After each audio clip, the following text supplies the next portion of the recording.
Unidos à la canne Guinée, Bénin, Mbolo. Olé, olé, olé, olé, olé, olé, olé, olé. السلام عليكم ورحمة الله وبركاته. أهلا بكم مشاهدينا جمهورنا الرياضي، مساء الخير في هذا الفضاء الرياضي استوديو الخضر الذي سنتحدث فيه عن المنتخب الوطني، عن المواجهة الودية التي سيلعبها الخضر في هذا التربص الذي انطلق أمس والذي سيدوم إلى غاية 10 من هذا الشهر. أيضا سنتحدث عن أبرز النقاط التي تحدث عنها الناخب الوطني جمال بالماضي خلال الندوة الصحفية التي عقدها صبيحة اليوم بالمركز التقني بسيدي موسى. كل هذا سيكون مع ضيوف ومحللي الحصة. أقول البداية نرحب بالمدرب الشاب اسماعيل جليد، مدرب اتحاد الحراش. مساء الخير. السلام عليكم. مرحبا بك كوتش. شكرا على الاستدعاء. Bonjour tout le monde, bonsoir tout le monde. Je m'adresse aussi à la communauté algérienne en Suisse. Voilà. Donc, je vais essayer de parler en deux langues pour que mes collègues algériens en Suisse et en France comprennent mon message. Donc, خذ راحتك كوتش. Merci pour l'invitation et très heureux de me retrouver parmi vous. ان شاء الله. نبقاو في اليمين. معاذ مرودي، مساء الخير، تحيه متجدده. مساء الخير، تحيه متجدده لك سمير. كذلك احنا نرحبوا بالضيف اللي هي اول موسم له في الجزائر. هو جزائري، اول موسم له يعمل كمدرب هنا في البطوله الجزائريه. نتمنى له التوفيق مع فريق كبير اللي هو اتحاد الحراش. بعد 18 سنه في سويسرا. اكيد بعد 18 سنه تجربه. 20 سنه في سويسرا، 18 سنه خبره في التدريب. الله يبارك. مهدي ضحاك، مساء الخير. السلام عليكم. شرفنا دائما بحضورك مهدي. يسلمك. عندك اليوم ما تقول واش سمعت في الكونفرنس؟ اليوم عندنا ما سمعنا الناخب الوطني، يعني زهقنا كما نقولوا، يعني في الندوه الصحفيه كان عنده بزاف ما تكلمش يعني هكذايا، ويعني بصراحه هذه اللي نعرفوها عنده. يعني كنا في كاس افريقيا كان يتكلم غير على المنتخب، على المباراه، واليوم يعني صرح على كثير اشياء وعنده مقال. ان شاء الله. رفيق واحد، مساء الخير. مساء النور سمير. خليك شويه للرجال. وي قعدنا هنا شحال une heure de temps, là, 1h30, سمعنا لا كونفيرونس دو بريس بيان سور. معاذ كان في سيدي موسى، مهدي اوسي كاين واش تهضر بيان سور سيرتينمون. جيسبر نطيحوا في حاجه يعني بليز او مون بوزيتيف كو نيجاتيف من لا كونفيرونس دو بريس. جيسبر بيان ان شاء الله. قبل ان نتحدث عن الندوه الصحفيه رفيق، نتحدث عن الحصه التدريبيه التي اجرتها العناصر الوطنيه مساء اليوم، والتي حضرها الزميل شهر بيدي كما توضح الصوره بحضور كل اللاعبين. اجواء كبيره واخويه في هذه الحصه التدريبيه، من بينهم اللاعبين الجدد على غرار حسين بن عياده، بالرحمه فرحات، وايضا شتي تصريحات اللاعبين يعني حول هذا التربص الذي كما قلنا تتخلله مواجهه وديه يوم 9 سبتمبر الاثنين المقبل بملعب 5 جويلية امام البنين بدل ملعب مصطفى تشاكر. واكتفى الناخب الوطني بمواجهه وديه واحده فقط. نستمع الى هذه التصريحات في ميكروفون شهر بيتي. Oui, je suis super content d'être rappelé et je suis très content. Qu'est-ce que tu retires, toi, de moments forts? Très bien, tout le monde s'entend bien, même avant, quand je suis venu en mars, ça s'est très bien passé. Et je pense avec en plus d'être champion, maintenant ça peut que mieux se passer. C'est de lundi. Oui, c'était de continuer sur notre lancée, de bien se préparer, de ne pas se relâcher, et pourquoi pas aller chercher encore plus de titres, pourquoi pas. Oui, de me montrer, parce que mars c'est bien passé, mais je pense que je pouvais mieux faire. Mais voilà, là, s'ils me redonnent ma chance, ça m'aiderait pour le présent. Écoutez, on est très très content de se retrouver déjà entre nous. Voilà, ça faisait un mois et demi, voire 2 mois qu'on ne s'était pas vu. Donc voilà, on est content de se retrouver, de faire un match face au Bénin, surtout en Algérie. On sait qu'il y aura beaucoup d'attentes du fait que voilà, on a gagné cette CAN et il faut bien travailler pour continuer dans notre lancée. Donc voilà, pour l'instant, Jamel a convoqué des joueurs et à nous d'être performants pour pas le décevoir. Mais c'est très important, tous les matchs de toute façon sont très importants. Jamel a fait un groupe pour que tout le monde puisse jouer. Ensuite ça va être une préparation comme هذه الأجواء التي نبحث عنها، خاصة وأنها مرحلة صعبة. ليس كما قلت صباح رفيق، المهم كي تبقى في القمة صعب صعب الوصول الى القمه. من السهل انك تصل الى القمه، لكن من الصعب انك تحافظ على تلك المكانه في القمه في الصداره. لا بريسيون تولي على المنتخب الجزائري. ان شاء الله المنتخب الوطني كوتش دائما يبقى في القمه بعد التتويج تاعو بكاس افريقيا. مرحله جديده راح يدخلها في هذا الوقت، خاصه وانه بطل افريقيا كل الانظار راح تكون عليه. لاعبين الان يعرفوا طريقه عمل المدرب. ما هي الاشياء اللي راح يركز عليها الناخب الوطني في هذا التربص؟ D'abord, il faut savourer. Il faut savourer qu'on est champion d'Afrique pendant une année jusqu'à la prochaine Coupe d'Afrique. Je pense qu'il va garder. حضرهم قال لهم عطاهم مثال على l'équipe d'Allemagne. Donc c'est important de gérer l'après titre, l'après Coupe d'Afrique. Et là, il a donné l'exemple sur l'Allemagne et sur la Coupe du Monde de 2014. Voilà, donc faut pas tomber dans l'euphorie. Tourner la page et progresser, d'aller chercher le meilleur, s'intéresser au football algérien, le championnat algérien, et d'essayer de développer ce qu'il y a à développer. On est champion du monde, c'est bien, mais il faut continuer à travailler. On est champion d'Afrique, c'est bien, maintenant il faut continuer à travailler et s'appuyer sur ce titre pour encore aller plus loin. C'est difficile de gérer l'après Coupe d'Afrique. Donc, je pense qu'il va mettre l'accent sur ça, sur l'aspect psychologique, de rester les pieds sur terre et ne pas se prendre la tête. Ça. Et puis voilà, donc c'est difficile pour un entraîneur de gérer ça dans l'euphorie. En même temps, c'est des champions d'Afrique, il faut leur tirer le chapeau. En 90, voilà, cité même, après l'exemple de l'Allemagne, l'équipe nationale de l'Algérie, en 2010 et 2014, juste après 2010, la CAN 2012 bien sûr, exactement, et après 2014, ça a des difficultés en 2017 surtout, le mondial 2018, mais même en 1990, nous avons la Coupe d'Afrique, puis la Coupe intercontinentale, في 91 مي زيغنشور لا بروشين كان خرجنا كوتي يعني بريمي تور خرجنا من زيغنشور. وهذا هو اللي كان ينسيستي عليه في التصريحات تاعو معاد، قال لك لابد نصحوا الاخطاء ونتعلموا من اخطاء تاع الماضي حتى ما ندفنوش هذا المنتخب، حتى ما نعاودوش نوليو اللور يعني، خاصه وانه الان رانا في المقدمه في يعني كابطال افريقيا، لابد نفكروا فيما هو افضل، خاصه وانه تصفيات او نهائيات كاس العالم على الابواب. نعم سمير كما قلت انت، هي من ما نقولوش من السهل، ولكن صعب انك توصل للقمه، لكن الاصعب انك تبقى في القمه. الاصعب انك اليوم تبقى في القمه، بما خاصه وانه اليوم قال انه كان تتويج صعب وهو الاول من نوعه ب 24 منتخب في مصر.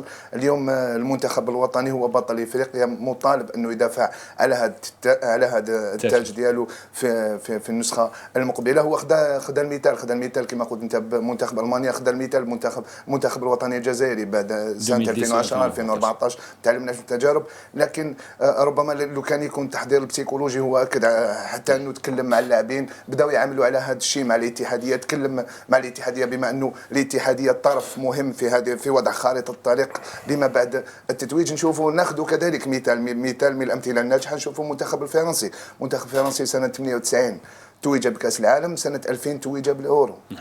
هذا مثال حي، وبامكانك انك انت تاخذ هذا كمثال وتبقى في القمه. لكن لما تكون كما قال هو الرغبه في العمل، لما تكون مفاهمه بينه وبين الاتحاديه ووضع خارطه الطريق من اجل المواصله في هذا المشوار. حتى تصريحات اللاعبين مهدي ضحاك اليوم كانت يعني متفائلين جدا بالذهاب بعيدا مع جبل المنباضي على غير العوده تاع بالرحمه، اللي قال انه حتى المواجهه الوديه اللي راح يلعبها امام البنين راح تعطي فرصه للاعبين من اجل الحفاظ على نفس النسق تاعهم، على نفس الامكانيات تاعهم، والبرهنه انه منتخب متكامل، منتخب كبير. او شوفوا يعني حتى بن رحمه كان عيط له من قبل المدرب، يعني ماشي تغيير، ماشي حاجه جديده، راه سي لا كونتينيتي، مازال لا كونتينيتي. باش نجاوب يعني السؤال اللي كان من قبل على واش صرا في 2010 و 2014 ما نساوش، سي كومور ابري شاك كوب دي موند غادر الناخب الوطني، راح سعدان في 2014 راح فايدانوفيتش، لا كونتينيتي هذه اللي ما كاش. باش نكمل على واش كان يقول ثاني معاد، فرنسا شوف وقتاش راهو ديشان عنده 90 كرمال الله يرحمه، لا بين قوسين لوف يقعد كنت داروا كاس العالم. اكزاكتومون il a 12 ans 12 سنه في المنتخب وي تاعو. بعد نهار راح الكوب بروشين كوب دي موند éliminé le premier tour. Il a été critiqué parce qu'il a gardé les mêmes joueurs. كاين certains joueurs كبروا في السن وشغل ولاو فوالا. حتى لما يكون اللاعبين وتحضرهم ونفس جديد كما نقولوا في المنتخب، اللاعبين اللي يكونوا متعطشين. اللاعب اليوم اللي يكون توج ربما كان عنده اللاعب اللي عنده ثقافه التتويج، ثقافه الرغبه في التتويج، لكن ربما بعض اللاعبين من الناحيه الذهنيه تشوفوا لما اليوم يتوج يقول لك انا توجت اليوم خلاص. المانيا صارت لهم جو بونس حتى في 2000 كانوا شامبيون دوروب 96 جو بونس من 2000 صارت لهم جو بونس اللي ثبت في التاريخ سيتي لا ميم شوز. سيتي اون جينيراسيون يعني بلات فييسونت وداروا تغيير من جديد وعاودوا ترونساو. صح كي تشوف كما في 10 سنين ولا 12 سنه يقعد فيها المدرب صح يا اون ديفات يا مومون ليكيب ما تنجحش بصح تشوف كاع واش ربحوا في لا كونتينيتي كونتي لا كونتينيتي كي يقعد مدرب استمراريه مده كبيره استقرارنا سي تشوف نتائج كاين نتائج يستفادوا من هذوك النتائج. انا جو بونس الكلام هو رسائل نقول مباشره اخرى مشفره على انه بالماضي لا كونفيرونس دو بريس واش قدرت نفهم على انه القادم هو اصعب على المنتخب الجزائري. واش حب يحذر الناس انه لو حسب منظور يعني سون بوين فيو انه لو يبقى المشهد الاعلامي حسب قناعته بهذه الطريقه اللي يشوف هو انها لا تخدم المنتخب الجزائري، لو يقعد انه ما يعملش مع الناس في المنتخب الجزائري اللي عندهم ربما كفاءه ولا طريقه عمل والفلسفه تاعو تتناسب معهم، لو يبقى تقصير من جانب الاتحاديه اللي اليوم ما قدرش تجيب ماتش اميكال تاع لو 5، لو تقعد عده اشياء سلبيه في المنتخب ما نقدروش نحافظوا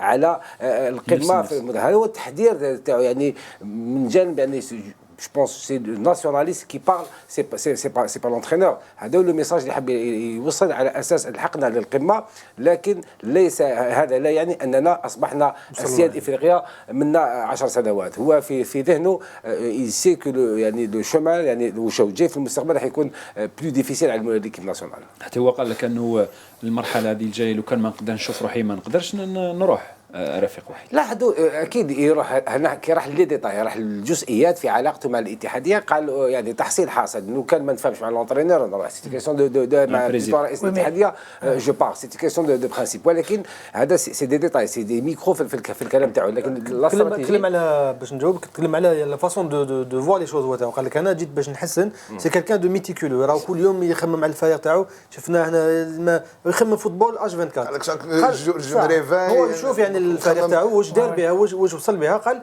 ولا نوصل انا واحد الوقت نفيق بلي انا حتى انا ما نقدرش نجيب الاضافه نروح الرساله نقول لك ونقول من وجهه نظري يا سيدي يعني وجهه نظر وبوان دو تاع جمال بالماضي يعني من ناحيه الصحافه ما عندوش نتكلم حاجه اخرى كل واحد في اختصاصه. يقول لك كوم سي يقول لنا صراحه انا جو تيغ فيغ لو وانتو با تيغ فيغ لو با فوالا هاو ما دخلناش في الجانب المهني دخلنا في الجانب الوطني يعني لو ناسيونال سي ليكيب ناسيونال سي لو درابو في اعتقاده انه خارطه الطريق حتى من جانب الاعلام تكون على من هذا الطريق من هذا الجهه يعني ربما تفادي الانتقاد، ولكن عمل الاعلام فيه الانتقاد. انا ما نعرفش الصحافه من غير انتقاد بناء يعني تكشف الاخطاء من اجل المنتخب الجزائري. صافي كونت tu es يعني نيجاتيف ولا tu es mauvais. كاين ساعات دي ديراباج وي سيرت، ولكن لا بريس اللي تقول تو فا بيان ما توليش صحافه تولي يعني نشريه ولا تولي جورنال اوفيسيال ولا تطبل سا سي با بيان. انا ما نقدرش نولي جبل بالماضي تاع كيفاش يدرب كيفاش يتعامل مع الناس، ولكن ما نقبلش بكل احترام انه واحد ما قراش اعلامي يوري المهنه ديالي. انا نعرف حدودي يعني كونتي دير اون ليست عندي لو دروا جو دي لو دروا ما نقولش في البلان تكنيك ولا تكتيك ممكن تلعب، ولكن عندي معايير في يعني دي كريتير على الاستدعاء. مثلا عندك جوار كيما لعب 6 موا جو سيت باغ اكزومبل سليماني، مانيش نقول لك سليماني نكون ميشو عنده الحق لو كان نروح نهين الجوار نحط لهم المعنويات عنده الحق انه يعيب عليه يعني الحقنا للتحامل على اللاعب. ولكن كي نقول لك ما هي اسباب ولا خلفيات معايير استدعاء لاعب سليماني علما ان سليماني لم يلعب مع ناديه منذ منذ 6 أشهر وأنه لم يسجل أهداف وربما خارج القائمة تاع. من حقي أن نطرح هذا التساؤل. لو تمنعني حتى من طرح التساؤل عودوا كتبوا لنا انتم الأسئلة وزعوا عندنا ونقراها في لا كونفيرونس دو بريس. ربما هو مدرب ومعنا ويقول لنا يوضح لنا لما انت كمدرب يقول اليوم عندي لاعب اللي ماهوش يشارك. علاش هذا اللاعب ماهوش يلعب؟ لانه ماهوش يشارك، لانه ناقص منافسه. انت عندك الحجه علاش هذاك اللاعب ماهوش يلعب. لكن لما اليوم انا نتساءل لماذا هذا متواجد في القائمه وهو ماهوش يشارك حتى مع ناديه، من حقي يعني نطرح تساؤل. وبعد ذلك المردود اللي يكون الرد فوق ارضيه الميدان سواء من المدرب، سواء الثقه اللي تكون بين اللاعب وبين المدرب، وبين المردود بعد ذلك مردود اللاعب. حتى في بعض الاحيان نستدعيوا لاعبين اللي ماهمش يشاركوا مع فرقهم مع المنتخبات ويمروا جانبا وما يقدموش المردود اللي كان منتظر، وبعد ذلك تكون انتقادات. هناك لما تكون انتقادات مقبوله، لكن قبل ذلك ما تكونش مقبوله. وعاد اسمح لي جوست 2 سكوند. كل يعني في كل الجوانب في كل المهن كاين قاعده وكاين استثناء. راجل وحاجه ليكسيبسيون. انه الاستثناء انك تستدعي يقولوا قد يورا وهو ربما عنده بزاف ما لعبش يعني مع الفريق تاعو ولا اسلام سليماني. سي الاستثناء ليكسيبسيون اللي تفرضها يعني عوامل، يعني ظروف تفرض عليك انك دير شوا كيما روجي ميلا اون 90 ع 38 يعني قرار ربما وزاري كان تدخل، لكن جابوه للضروره ودار مونديال مليح. براون على ليبوك كان بليسي تاع لارجنتين 86 لعبوه ودار مونديال مليح. سكيلاتشي كان جو بونس في دوزيام ديفيزيون في الاخر جابوه خرج ميور بيدور. سا سي ليكسيبسيون، ما نقيسوش على الاستثناء. ولكن من حقي اطرح السؤال على الناخب الوطني مع احترام الناخب الوطني، احترام خياراته واحترام اللاعب. صحيح. نعم كوتش. فيما يخص الرسالة قال لك لو مومون او مون ميساج نو باس با je pars. Il parle pas de l'équipe nationale d'une manière générale. C'est la même chose pour moi. Si dans le vestiaire que que le joueur ne prend pas, ou là les joueurs ne progressent plus, ou là j'arrive plus à faire progresser un joueur, je pars.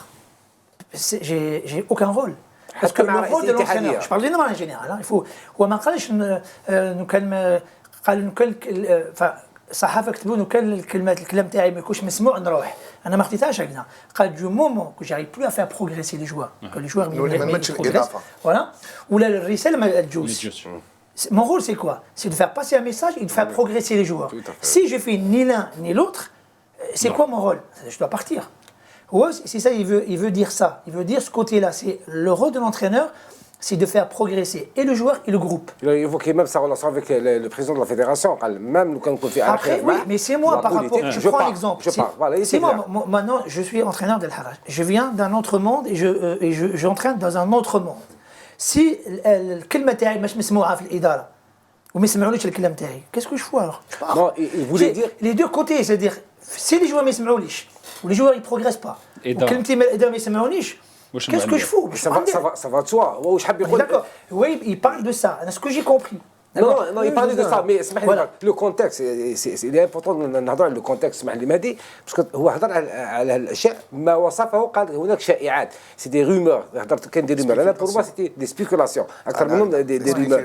قال لهم اوتومون دي ما دام انا اليوم اني موجود في لا كونفيرونس دو بريس صافي دير راني على علاقه طيبه مع رئيس الاتحاديه. تو فا بيان, تمشي بيني وبينه طيبه. لو تكون علاقتي ماشي مليحه ما نتفاهمش معاه اليوم ما نكونش في لا كونفيرونس دو بريس. سي كلير نات. جو بونس لازم نتجاوز هذه المرحله. انا دو مومون بالماضي دخل للجزائر بدد كل الشائعات, يعني لازم منها شائعات. دو مومون حضر باسكو من لا كوب دافريك لهنا الناس تتكلم. او عندي سورس قالت لي او ما يجيش, واحد يقول لك لا لا وجاي, واحد يقول لك ما انت كيما جاش يدرب. اسمح لي نقول لك علاش. اسمح لي سي امبورطون لو كوتي التواصل. اسمحوا لي مام اليوم احنا وي لا بريس راحت في لا سبيكولاسيون راحت. وي القراءات, التحليلات, التخمينات. التخمين والقراءه والتحليل يقدر يكون صحيح ويقدر يكون خطا. كل واحد يبنيه على معطيات ومعايير. ولكن اللي تعيب عليا لو ننشر لك حاجه على اساس انها معلومه صحيحه. لانفورماسيون كي تولي فوس دو سي دلانتوكس هنا عيب عليا كصحفي. وانما اليوم واش خلى الصحافه تروح في التحليلات والتعليقات والتخمينات؟ غياب التواصل, غياب الحوار, غياب تاكيد او تفنيد الشائعات. تحقيقات من طرف المدرب الوطني جمال بالماضي ومن طرف الاتحاديه. لماذا؟ لانه حنا نقلعوا من حقائق ثابته. كي ندير لا ليكتور تاعي كي يجي رياض محرز مثلا، هذا مصدر معلوم رياض محرز سي صح يا اخي معروف، يدير تصريح رسمي علني يسمعوه كامل الناس ويقول المدرب الوطني جمال بالماضي، وانا نقولها تمنعني نقولها يا اخي، نمد لك الانفورماسيون وندير التعليق تاعي. قال لنا في مصر بعد التتويج سي فيني. انت كصحفي نطرح لك انت جورناليست، انت تنقل محرز يقول بالماضي قالنا سي فيني، وبالماضي ما يتكلمش، التصريح تاع محرز ما يتكلم، ما يقول ايه، ما يقول لا. واليوم قال لنا ما عندوش لا فيسبوك لا والو ما عندوش، ولا فيديراسيون ما تكزيش تعيط له وتقول الناس فهمك فهمتوا ولا سي مال اكسبريمي، تقعد ساكته اوكي. سما انت من تما تنقل لانفورماسيون وتحط ستيلو وتقعد داير هكذا. انت دير قراءه تجتهد لانه ما كاينش معلومه. عيب عليا نقول لك دابري اون سورس كيما سيرتان جورناليست داروا، اسمح لي ما نكمل، دابري مي سورس بالماضي بالجبعه هو كان في الجزائر. هذا هنا عيب شويه، ما عندكش لاصوص ريح شد سمعك وريح. الحاجه الثانيه اسمح لي بالماضي اللي نقول لك انا ما تفهمتش مع لا فيديراسيون، يعني كل واحد يتكلم على جهته، نتكلم على لا بريس اذا غلطنا نتكلموا عليكم. لا فيديراسيون في لو سيت اوفيسيال تقول بالماضي كونفوك 22 جوار بور ليكيب ابري بالماضي بالتصويره تاعو ما قالوش لونطرينور وحنا نقراوها. كان بالماضي واحد، كاين 30 بالماضي، كاين جمال بالماضي واحد، وحنا نستناو بالماضي يجي لي 26 ما جاش بالماضي. لا فيديراسيون ما على بالهاش بالماضي ماهوش جاي، ما على بالهاش بالماضي دار في بالو بلي ماشي هو لونطري تاع الابري. بيسكو سا بيسكو سا عيب انه مع لا فيديراسيون بالماضي ماشي متفاهمش الحكم الابري بصح سي كراف. ومن بعد تسحبوا سمحوا لي يسحبوا البيان ويجي بالماضي يقول لك لا عطيتهم الصف بصح ماشي هنايا. مي سي كراف مون كراف. اليوم ما تعطينيش اون اكسبليكاسيون كومون سفيتيل اون فيديراسيون كبيره دايره في بالها بلي بالماضي اونتر تاع الابري هو ماشي اونتر ماشي هو ما تلوموش ما حاب نقول اسمح لي الشيخ ما تلوموش لا بريس كي تقلع من حقائق ثابته انها دير القراءه تاعها وتكون جوست القراءه تاعها وتحسبها وتردها شنو هما لو ديمون اللي ماشي ملاح. يا في لا بريس لا كوربوراسيون تاعنا دخلاء على المهنه. الصحافه اليوم ولات سيفري مهنه ما لا مهنه له. كاين اللي ما عندوش الباك وكاين اللي ما عندوش ديبلوم وكاين سيفري ما قرا الصحافه ما يعرفش فنيه التحرير وكل شيء يا كان سوسي مي الميتريز شويه عنده معرفه عنده شهاده جامعيه يتعلم مع الوقت. ولكن يا بوكو دو بيجيست في لا كوربوراسيون جو با دي بيجيست صافي ما عندوش بطاقه مهنيه تاع صحافي. واليوم حنا الاعلام تاع المشرق اللي جابوا لنا كلمه اعلامي واش معناتها اعلامي؟ اعلامي اونسيان جوور يولي يريح في بلاطو معنا يولي اعلامي باسكو ما تقدرش تقول له صحفي جورناليست. الاعلام علم يدرس، الصحافه مهنه تمارس. اليوم اعلامي ولا هذا الميتي شغل اللي في الحقيقه فيه صحاب اللي قراو جورنال يتكلم دراسه على المستوى معليش تعمت ولات لي ما عندهمش شهادات جامعيه خارج الاعلام. معليش قال يقدر يميتيزي علم الاجتماع يميتيزي ميو كو في الاقتصاد ويتعلم تكنيك دو ريداكسيون. ما تحصلش على شهاده البكالوريا. بعد ولات لي بيجيس اللي يخدم كل واحد اللي يخدم ويجي يكون يكومونتي ماتش ويولي يحلل في بلاطو يولي شغل هو استاذ. مول لي بيجيس اللي ما عندهمش شهاده جامعيه بعد اللي ما عندهمش الباك وبعد دي زونسيان جوار ما قرات ولات كل الناس محسوبه على الاعلام. انا بريء من الناس اللي ما عندهمش علاقه بالاعلام ما تحسبهمش عليا بالماضي وما نقبل حتى واحد يحسبهم عليا. انا جورناليست قريت لا بريس قريت علوم الاعلام والاتصال. انا صحفي المهنه تاعي البطاقه الصحفيه صحفي نخدم في الخبر ومحلل في الميديا نعرف الاولويات تاعي ونعرف كيفاش نكتب مقال وكيفاش نكتب روبورتاج وكيفاش نكتب تحقيق وكيفاش نكتب ام بي نعرف كل شيء نقريك لي تكنيك دو ريداكسيون ما نوريلكش كيفاش تدير ما توريش الاعلام. اذا كان هناك كالكو زورغان دو بريس يجيبوا نيمبورت كي بور اتر جورناليست مسؤوليه تاعهم. نعم لا باسكو تعطيولي على الرساله وتعطيولي على ليست. وي Quand moi je donne une liste, que ce soit un club ou l'équipe nationale, les journalistes, ils sont pas habilités à critiquer ma liste. Si Djeb Guediora, il sait qu'est-ce qu'il a besoin. Et pourquoi ils sont pas habilités? Vous avez le droit. Non, les journalistes ont le droit de poser des questions. Oui, d'accord. Oui, je suis d'accord. Mais je suis d'accord. Pour moi, ils ont pas l'habilité de critiquer pourquoi Djeb Hada, pourquoi Djeb Hada. C'est-à-dire, il y a des critères. Vous, les journalistes. Nous, les entraîneurs, on a un regard autre que le vôtre. On a l'aspect technique, l'aspect cognitif, l'aspect personnalité. Il y a beaucoup d'aspects qui rentrent en jeu. Si Djeb Guediora ou Djeb Slimani, À la fin, il a raison, il est champion d'Afrique. Oui. Mais À la tout le fin, monde il se a tait. raison. Mais À à la la fin, fin, il a raison. Voilà. Mais au Donc, début, c'est pas le temps qui lui a donné raison, c'est les résultats qui lui ont donné raison. Non, le temps, les résultats, le temps. Il peut répondre à ça. يا شيخ اسمح لي Vous avez vu le tournoi bien que sûr, Goudio bien a fait, sûr. mais c'est énorme. Bien sûr. Ça veut dire que Belmadi, il Non, a mais bien fait de le faire venir. Non, mais on a vu aussi les Non. matchs qu'avait fait Gdiola en 2017. Moi, le on a message vu que aussi- Falcom, il y a Jamaat Non, bien al-I'lam, sûr. il y a Jamaat, vous faites votre travail de Ça, on est d'accord, l'information, ça, on est et d'accord. moi je fais le travail d'entraîneur. Ça, on est d'accord. Quand je convoque un joueur sur des critères Bien sûr, technico-tactiques, ça, on est d'accord, si mais- ce n'est technico-tactique et Ça, personnalité. Ça, on est d'accord. Je- on est d'accord. Le problème, c'est qu'actuellement, c'est que maintenant. Attendez, je ne défends pas Bien sûr, Belmadi, je Non, défends la la fa- position la façon- d'entraîneur. bien sûr, On oui. est d'accord. Non, de la décision جايه la lumière Là, c'est qu'aujourd'hui, c'est vrai que c'est impossible de critiquer après un succès pareil. Mais la question, Oui. c'est quand le joueur, quand l'entraîneur fait un choix, les questions, c'est vrai qu'elles sont peut-être parfois. Il a raison d'un côté, c'est que les critiques sont parfois, elles sortent du terrain, c'est qu'elles sont excessives. Ce qu'a subi Slimani, c'était vraiment excessif. Gdiola, j'ai pas vraiment entendu ce qui a été dit, mais d'après lui, il y a eu des commentaires vraiment excessifs. Mais quand on s'interroge sur le Gdiola, 33 ans, qui était en deuxième division anglaise, qui sur les dernières années n'a pas beaucoup apporté à l'équipe nationale, c'est des questions légitimes. C'est à lui de répondre. C'est lui de répondre. Il nous dit, vous pensez ça, mais moi, pas moi. Ça. Moi, je pense qu'il peut apporter beaucoup parce que sur ce poste-là, j'avais choisi Chita. Maintenant, j'ai besoin d'une sentinelle, quelqu'un devant la défense. Il a cette expérience, il a tout ça. À partir du moment où il répond ça, il n'y a plus rien. C'est une question. La presse, les gens, ils se posent une question, s'interrogent, je lui réponds. Slimani, pareil. On lui dit, voilà, il nous dit, c'est quelqu'un qui est là, qui a marqué 27 buts en sélection. Il a eu un très bon parcours. Il est très important dans l'équipe. Certes, il a connu une saison difficile, mais je suis certain qu'il peut apporter un plus. C'est à partir du moment où il répond aux questions, c'est bon, il n'y a plus rien. Poser des questions, c'est une autre, Bien sûr. critiquer, c'est autre chose. Maintenant, quand on regarde un match, vous savez qu'un journaliste, quand il regarde un match, il y a un entraîneur, un coach qui regarde un match, on ne regarde pas le match de la même façon. Oui. C'est sûr. Et on ne voit pas les mêmes choses. Vous voyez le match, nous on voit autre chose. C'est sûr. On voit tout ce qui est aspect purement tactique. Vous voyez le match d'une manière générale. هذا ما يعنيش بلي ما تعرفوش الفوتبال. قال non, تعرفوا الفوتبال bien sûr, تحبوا الفوتبال وعندكم la passion du football. Mais يا جماعة, vous ne regardez pas le match, vous قراءة على la lecture du match. Pourquoi? Vous n'avez pas déjà pour être entraîneur, il faut faire des longues études. Ok? C'est des années, des années, des années. On passe des examens. On rate des examens et on refait des examens.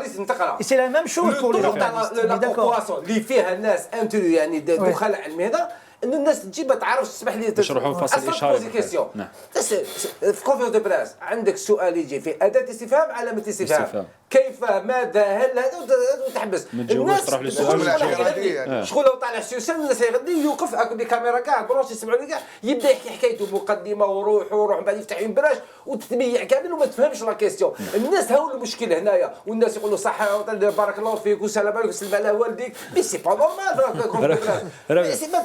سي با نورمال نخليو الاجابه هذه نخليو الاجابه هذه واحد ما يعرفش يطرح سؤال ما يحسبهم عليا نشرحوا Juste un exemple. Lampy Bark. Dans mon équipe actuellement, j'ai mis un joueur latéral droit. Ouais, il a été des fois avant-centre. J'ai vu qu'il a les capacités de jouer dans le couloir.